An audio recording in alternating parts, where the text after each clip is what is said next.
I'm telling you, folks, I got used to California. I did. I don't give a damn what no one says out there. Yeah, it's expensive, but so is Flagstaff. The weather, beautiful. The smog, could have done without it.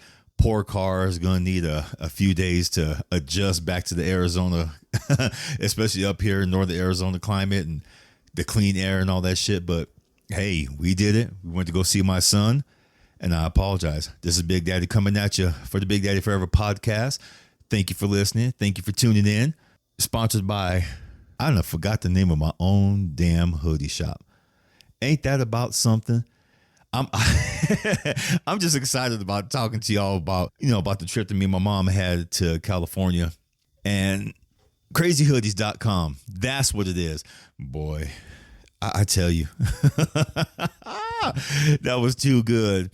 Anyway, folks, sorry for the sniffles too. I mean, I ain't gonna lie, going from up here to down there. Okay. We did it in, I want to say about 10 hours. We did stop a few times along the way. We stopped at a couple of towns. One of them, we ran to some Russians outside of a little convenience store, and you can tell it was old as shit. They were just trying to band-aid everything together because of the change machine kept going down. Register, damn, get it together, Big Daddy. Woo. Okay, so the register went down to this gas station that we went to, and there was a couple of Russian fellas outside and making jokes, cracking jokes. Poor girl on the inside, she was trying to run everything except for the little cafe where they were just doing their thing, and the gas pumps went down. It looks like it's a reoccurring problem. I felt bad for homegirl because there's people in line waiting. She was just having a hard time. We were being cool with her, so take your time. We ain't going nowhere because from where we were in Dyer, California, the next gas station literally was an hour and a half away, and we were on like 2 bars. She goes, you guys can go to the next gas station. I understand if you guys have to. I said, well, how far away is it? Because we're on 2 bars of gas. She looked at me. She goes, it's an hour and 30 minutes. I'm like, yeah, we'll just wait. So she got it up and running in about 15 minutes after we sat there talking with her about it and everything about where we were going. Shout out to her. Gassed up, and we continued on our journey, which instead of going through the regular California route, going to 40 and then to, going on Highway 40, going to 99 North. Instead, we went through Vegas, went up on the border right there, went all the way up along the border where the mountains were and everything. And it was nice. It really was. It was hot in some areas. It was also very cool in some areas. Just like Flagstaff, just like northern Arizona, man. It was pretty cool. Could I live around there? Probably not. There's also something very amazing about our trip. My mom had no idea about the about the man versus bear shit that was going on online with certain people. So I had to explain it to her when we got to Yosemite, or some people, as they were calling it, Yosemite, which was funny as hell because the first time I heard it called Yosemite was on Married with Children when Goof Girl was calling it that. You know that one place where Yogi Bear is at? Yosemite? I was like, what the fuck? It was just so damn funny. I kept calling it that. So I had to explain to my mom about, if a woman's alone in the woods and she comes across a bear and she comes across a man, who would she move towards first, or some shit like that. And of course, people were like, you don't get the point, Philip or Big Daddy. What the fuck you call yourself? No, I get it perfectly. So I kept laughing. And we were both looking for bears because there was bear crossings all over the place. When you first entered, going through Yosemite, at the different crossings, there was a careful bear crossing and stuff like that. And I kept laughing. And I said, we're not gonna see no bears. I hope we do, but I don't think we're gonna see them. She goes, why? You are they scared? I said, no, they're taking one for the team right now. She still didn't get it. That's when I had to explain to her. And she started to laugh for her damn self. She goes, why does the internet come up with the silliest most dumbest shit to argue about. She never heard the whole argument that was going on between man versus bear, people getting in their feelings about it. Personally, I think the Bears, they're taking one for the goddamn team. Thank you. Shout out to all the Bears at Yosemite. So after we left Yosemite, we came across a few more places. They were very nice. There's a lot of scenery up there in Nevada and California. I think it's a lot of stuff that people just really take for granted. They'd rather be stuck in the city where they can get all their needs met because they wouldn't know what to do if they actually were out in the damn woods or even by a little creek. I just think that they're just so used to what they know. When we were up there, all that beautiful nature, man, I loved it. I did. I'm gonna love it when I move up there here in about a year. Might be sooner. Yeah, I'm moving there so I can be closer to my son. Oh, excuse me, folks. He really needs me. The trip alone, it was beautiful. I got to spend time with my mom. We talked and we laughed and talked some more and got to know each other a little bit better. And in a lot of ways, there was on my part, I can't speak on her. On my part, there was a lot of I've been feeling certain type of ways about everything, the family, her, all kinds of stuff. But we talked, and I really feel it was a talk that was much needed. A talk that was way past due. And I really feel that now when I go to California, I'll be fine. She'll be fine. My family, the rest of my family will be fine. The ones I keep in touch with. And, just the whole thing that went down with my grandma's house again. And we talked about that. We talked about a lot of family secrets. I ain't gonna lie, my family is something else, man. My aunts and uncles, them motherfuckers weren't nothing nice. They even my mom says I wasn't nothing nice either. I still love my grandma, my grandpa, but I just have a different perspective on them now. There was just some things that went down she told me about, and she told me this not to spite them, not to have me think different about them, but it was stuff that she knew from her perspective that I'm glad I heard. Like, for instance, I always knew that my grandparents were into bootlegging. Hell, when we were growing up, we used to play with all that old equipment, all that copper wire, all the old school like milk jugs and stuff like that, which we, those were our drums. But we always wondered why does this smell like grandma's beer?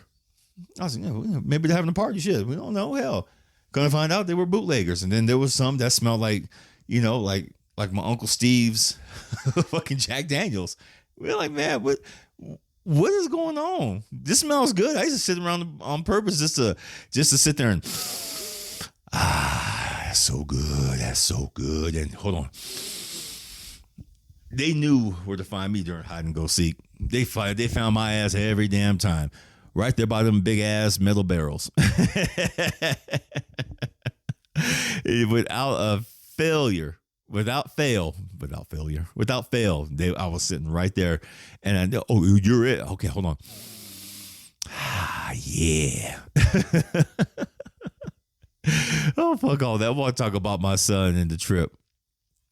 So when we get there, we got to go through the process of them asking us who are we there to see.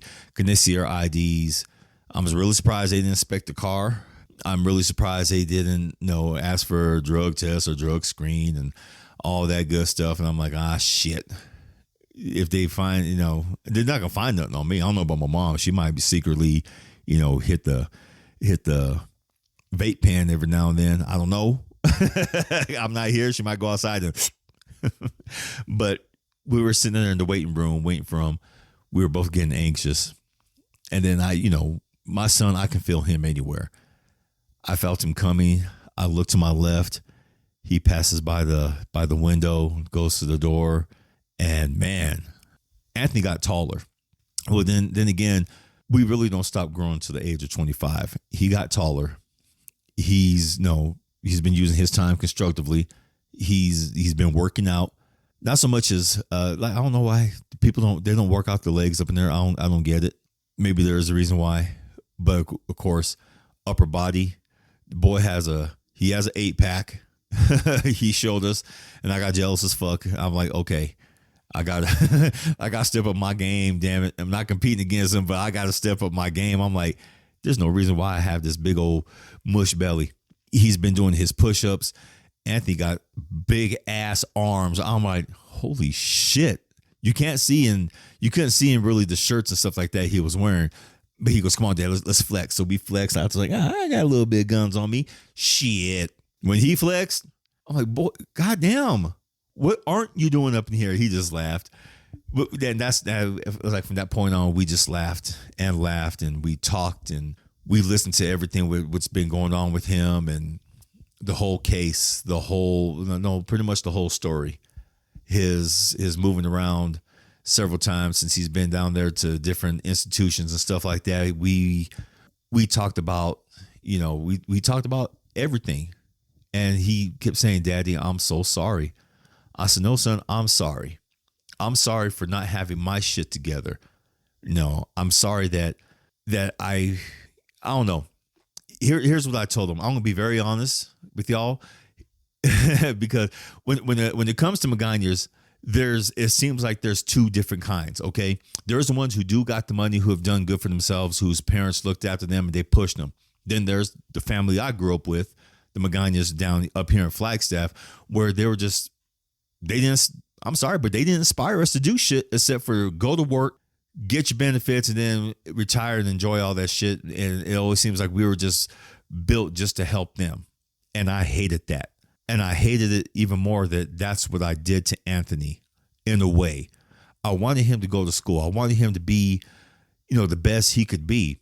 But how can you inspire someone to be the best they can be when you don't have your shit together? And I really didn't have my shit together. Yeah, I went to school. I went to NAU for a couple years, dropped out, got married, and I just was on survival mode after that. I should have got my shit together. I don't know. I could have done so much. And I feel really, really guilty. I really do. And I know a lot of folks will say, well, Philip, don't feel that way because then Anthony wouldn't have had the experiences he's had, but it's a shame he's in there. And I told him that too. I know I should have had my shit together. I knew I should have cut everyone's ass out. Everyone who I felt during that time had a negative impact in my ear. Well, who I thought had a negative impact. I wanted a house. I wanted everything that I didn't have for Anthony growing up. And I apologized to him. We sat there and we walked outside. We cried. And the day when we left, he's telling me, Dad, I'm sorry. I'm here. I told him, no, son, I'm sorry. I should have had my act together. I could have done better by you, and I didn't. Instead, I fell into some old family bullshit, and I am so damn sorry. You shouldn't be in here. Then I sit back and I think, okay, what did we go through in our lifetime so far with all this stuff that's been going on? We both went through hard times. We both went through our ups and downs. We both went on our different journeys. Anthony has literally traveled back and forth from Flagstaff to the East Coast to the West Coast, back to the East Coast, back to the West Coast several times. Anthony has done stuff I haven't even dreamed of doing. He's gone to music festivals. He's lived like a vagabond during certain years. He's traveled. He's gone. Man, he's just gone places. Every place that he's done everything I wish I would have done. That I wish that everyone back then would have had our full support. Everyone that would give us support for. Sorry, I'm kind of getting emotional about this. It sucks. Just I'm happy for my son, but at the same time, it sucks that he just had to go through it like this. I wanted to do it with him. My whole plan was when he graduated from school, I was going to have a Winnebago. Me and him were going to travel back and forth to Florida, up to New York. We were going to live in this big ass Winnebago, and we were going to do the whole damn thing. Now I'm just doing my best. I'm not going to lie, folks. I know this is going to sound kind of crazy, but I'm just doing my best not to be mad at myself right now for allowing this shit to happen. This should never have happened to either one of us. But at the same time, it had to happen. It was the only way both of us were really going to grow. We're going to really become the people that we needed to be. And with me moving to California, me really sitting back and reviewing my entire life about where I go from here, I'm not going to sit back and listen to anybody anymore. And yeah, it's still I can't help it. It still fucking pisses me off that I wish people would have had my back then. But when you go through this hardship, when you sit back, when you meditate, and when you look at things, and when you feel certain things, I've tried to do, different avenues over the years, all to try to sit back and think that, okay, if I do this, me and my son can get a house, or that's not. But then I cut him out the picture. No, it's not up to him. It's up to me. It's up to me to try to get a house for us. It's up to me to try to do right by both of us while watching him and continuing to support him while he grows. That's just what dads do. Dads are just built different from the moms, where the moms will sit there and literally try to baby their children through for the rest of their lives, but really plant no seeds in them to grow. I'm sorry, that's the fucking truth. Every parent I've seen, whether it's the dads want the kids to grow, and they'll do different things. The moms will sit there and baby their kids and really impart nothing good on them. They just want them to be safe. Fuck being safe. Let them go through the hardship. Let them go through the bullshit so they can grow, so they can learn. And in many ways, I had some of those traits. I got it from my grandma. Then I got it from my mom. And I got it from other aunts and uncles and cousins and stuff like that. I started listening to other uncles who would whisper, "Oh, tell my mom, oh, your kids ain't shit." So I believed it. Every single last one of my uncles did that. And if any of my cousins listen, say, "Oh, not my dad." No, if you were saying, "No, not my dad," no, it was your fucking dad, especially, who said it. You never caught wind of any of that. You never saw the looks that me and my brother would get. You never saw any of that shit. You never felt how they would call us names and all that bullshit, telling us that we ain't shit. One of my uncles said, "Well, I did that to get you to prove me wrong." Then be inspirational. Now I'm my own inspiration. I do thank them now for treating me like that, because now they can honestly, they can fuck themselves. I'm sick of the bullshit. I'm sick of people telling me what I am, what I'm not going to do, especially when it comes to my son, when it comes to my life. My brother, he tries that now, and I just look at him like, don't fucking do it. Don't do it. But deep down, I'm glad all this has happened the way it has. I really do love my son beyond anything I've ever known. Watching him up in there and us getting to know each other, us getting to talk and really just talk and get everything out the way, clear the air. It felt really good. And I really feel hopeful. I really feel in these next 7 years, they're going to fly, because he's eligible for parole in 7 years. And in 2031, I plan to be right there. Well, because I'm going to be moving to California. I promise him he's not going to do this by himself. And I promise myself I will get my act together. This is the year from 20. Let me see. I have to say, since the age of 50, it was about experiencing everything I could, getting all the shit out of my head and moving forward. Age 51, it was about, kind of experiencing just a little bit more, but seeing what works and what doesn't. And now at this age, Project 52, it's tying it all together. Have I not been very good at it? No, not gonna lie to you folks. No, because I'm used to being by myself. And when you're around family, when you're around other people, it is true. You start absorbing, when you're around certain people, like friends and stuff like that and family, you start absorbing who they are into you. And I don't give a damn how strong-willed you think you are, how much discipline you got. Sometimes you do absorb that shit. And for me, it's knocked me back several paces. But after being there with my son, I realized that I can't do that no more.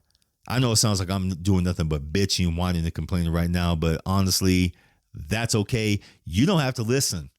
For those who are listening, thank you. I really need this. And the stuff that I really just need to get out of my system right now and say, and I thank you so much for listening if you haven't turned the station by now. So California, new life, new me, literally.